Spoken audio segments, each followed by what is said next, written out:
الله أكبر.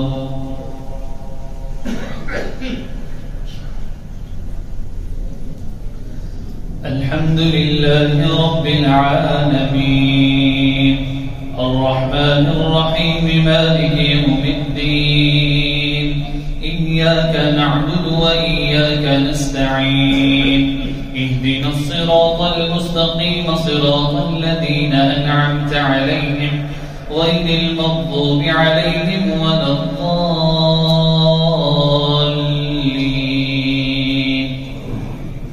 ودخل معه السجن فتيان قال أحدهما إني أراني أعصر خمرا وقال الآخر إني أراني أحمل فوق رأسي خبزا تأكل الطير منه نبئنا بتأويله إنا نراك من المحسنين.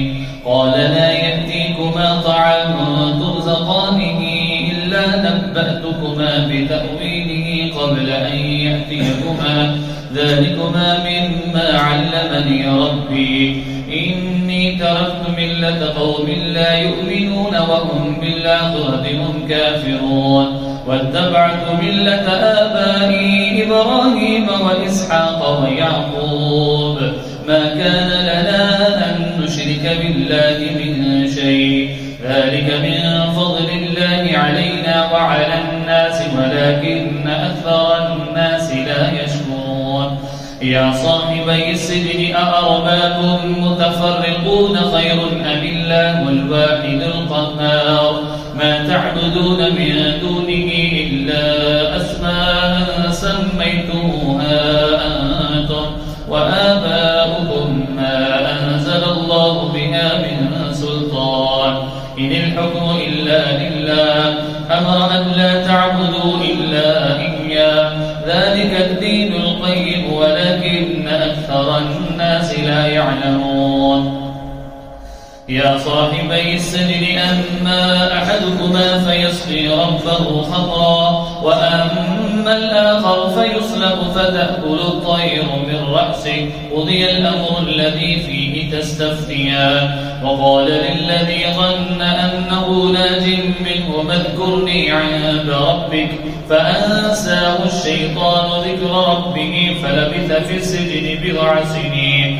وقال الملك إني أرى 7 بقرات سمان يأكلهن 7 عجاف و7 سنبلات خضر وأخر يابسات يا أيها الملأ وافتوني في رؤياي إن كنتم للرؤيا تعبرون. قالوا الله أحلام وما نحن بتأويل الأحلام بعالمين. وقال الذي نجا منهما وادكر بعد أمة أنا أنبئكم بتأويله فأرسلون. يوسف أيها الصديق أفتنا في 7 بقرات سمان يأكلهن 7 عجاف و7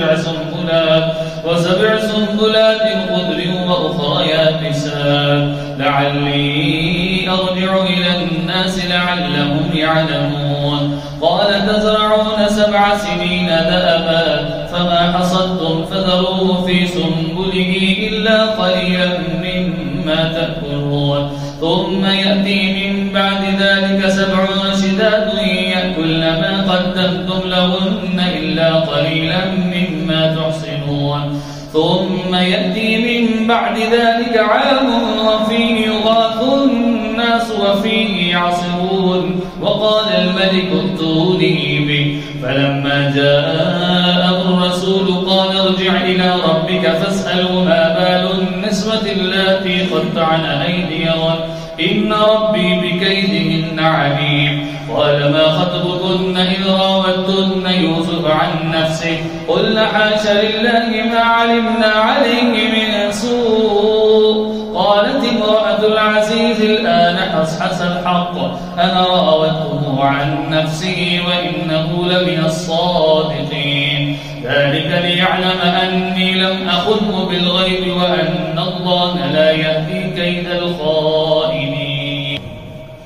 وما أبرئ نفسي إن النفس لأمارة بالسوء إلا ما رحم ربي إن ربي غفور رحيم. فقال الملك ائتوني به أستخلصه لنفسي. فلما كلمه قال إنك اليوم لدينا مكين أمين. قال اجعلني على خزائن الأرض إني حفيظ عليم. وكذلك مكنا ليوسف في الأرض يتبوأ منها حيث يشاء نصيب برحمتنا من نشاء ولا نضيع أجر المصلحين. ولأجر الآخرة خير للمحسنين.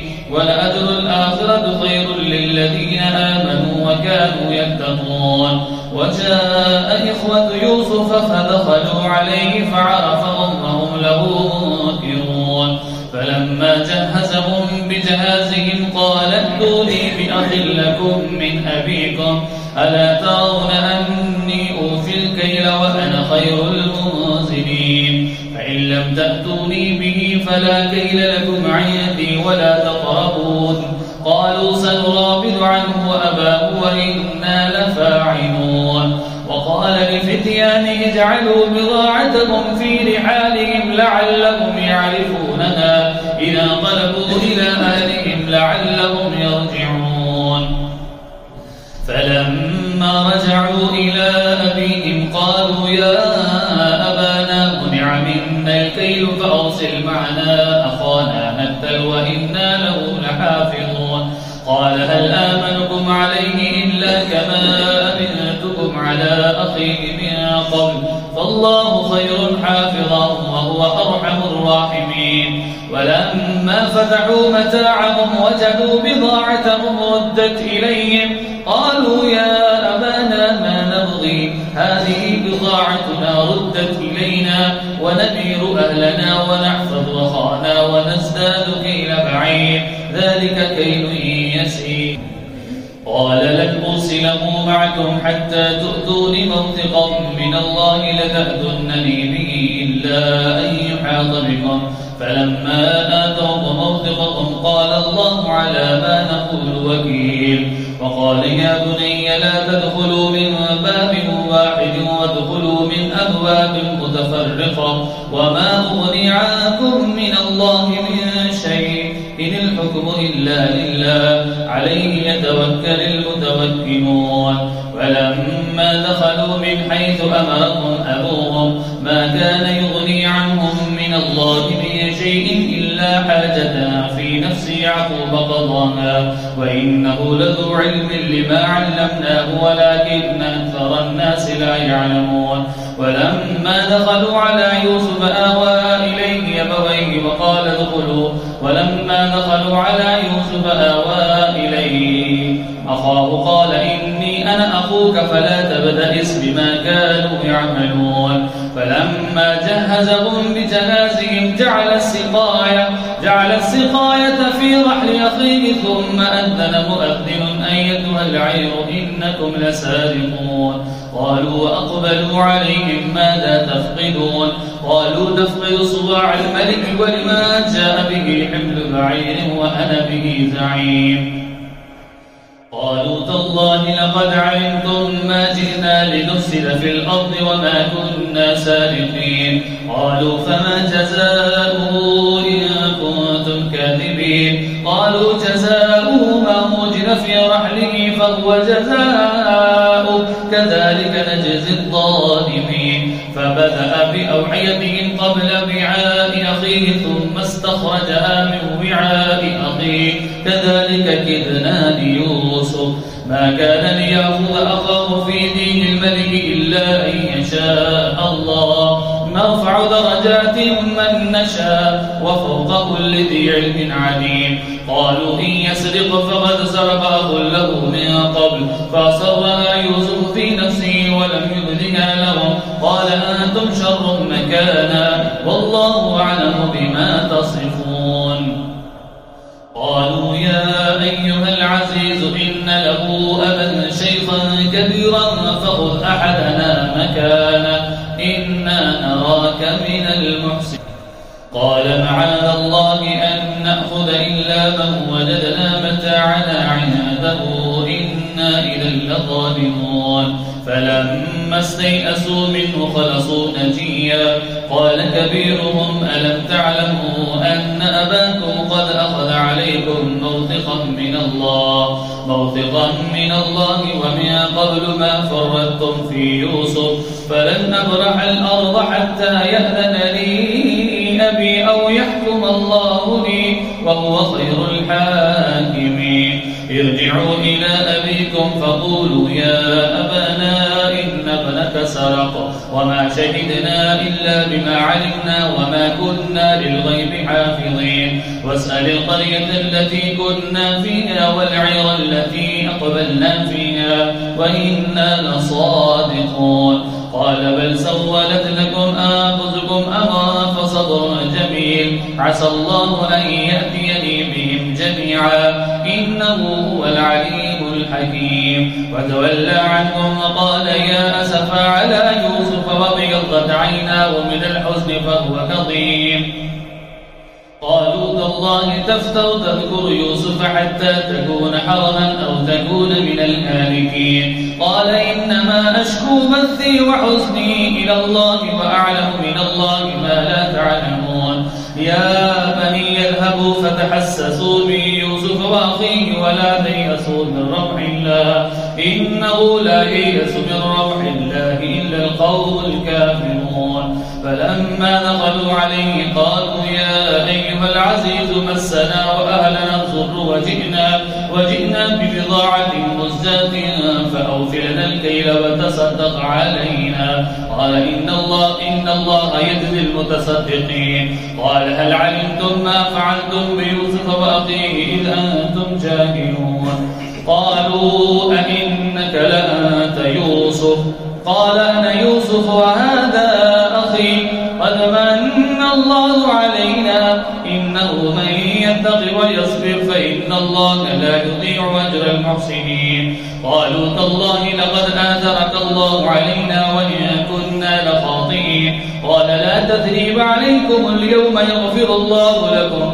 وهو أرحم الراحمين اذهبوا بقميصي هذا فألقوه على وجه أبي يأت بصيرا وأتوني بأهلكم أجمعين ولما فصلت العير قال أبوهم إني لأجد ريح يوسف لولا أن تفندون قالوا تالله إنك لفي ضلالك القديم فلما أن جاء البشير ألقاه على وجهه فارتد بصيرا قال ألم أقل لكم إني أعلم من الله ما لا تعلمون قالوا يا أبانا استغفر لنا ذنوبنا إنا كنا خاطئين قال سوف أستغفر لكم ربي إنه هو الغفور الرحيم فلما دخلوا على يوسف آوى إليه أبويه وقال ادخلوا مصر إن شاء الله آمنين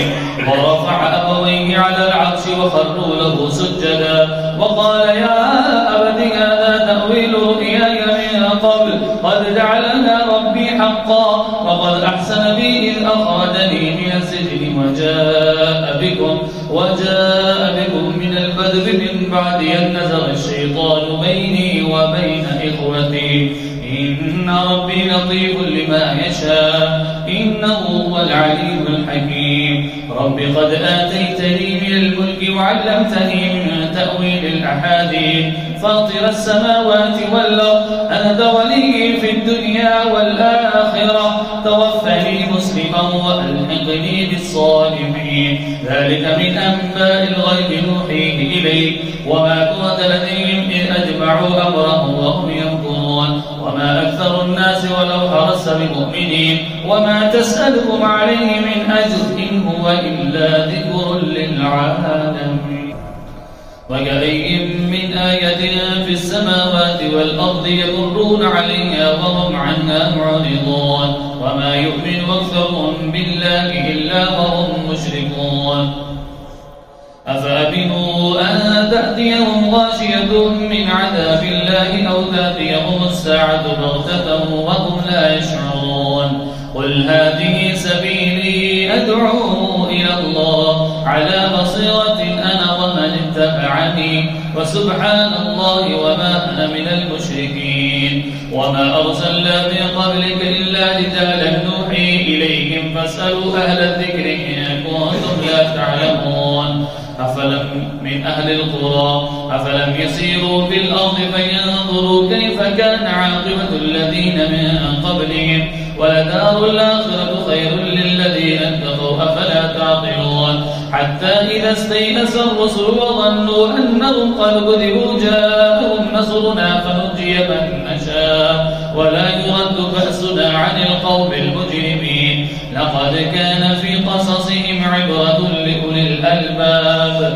ما كان حديثا يفترى من دون الله ولكن تصديق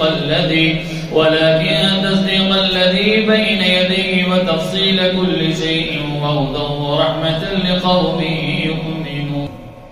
ألف لام ميم را تلك آيات الكتاب والذي أنزل إليك من ربك الحق ولكن أكثر الناس لا يؤمنون. الله الذي رفع السماوات بغير عمد ترونها ثم استوى على العرش وسخر الشمس والقمر كل يجري لأجل مسمى يدبر الأمر يفصل الآيات لعلكم بلقاء ربكم توقنون.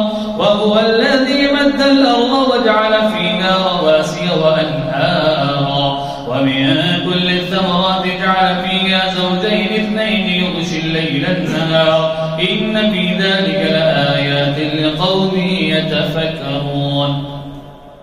وفي الأرض قطع متجاورات وجنات من أعناب وزرع ونخيل صنوان وغير صنوان يسقى بماء واحد ونفضل بعضها على بعض في الأكل إن في ذلك لآيات لقوم يعقلون. وإن تعجب فعجب قولهم أإذا كنا ترابا أإنا لفي خلق جديد أولئك الذين كفروا بربهم وأولئك الأغلال في أعناقهم وأولئك أصحاب النار هم فيها خالدون. ويستعجلونك بالسيئة قبل الحسنة وقد خلت من قبلهم المثلات وإن ربك لذو مغفرة للناس على ظلمهم وإن ربك لشديد العقاب. ويقول الذين كفروا لولا أنزل عليه آية من ربه إنما أنت منذر ولكل قوم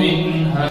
الله يعلم ما تحمل كل أنثى وما تغيض الأرحام وما تزداد وكل شيء عنده بمقدار. عالم الغيب والشهادة كبير المتعال سواء منكم من أسر القول وما جهر به ومن هو مستخف بالليل وسارب بالنهار له معقبات من بين يديه ومن خلفه يحفظونه من أمر الله إن الله لا يغير ما بقوم حتى يغيروا ما بأنفسهم وإذا أراد الله بقوم سوءا فلا مرد له ما لهم من دونه من وال. هو الذي يريكم البرق خوفا وطمعا وينشئ السحاب الثقال ويسبح الرعد بحمده والملائكة من خيفته ويرسل الصواعق فيصيب بها من يشاء وهم يجادلون في الله وهو شديد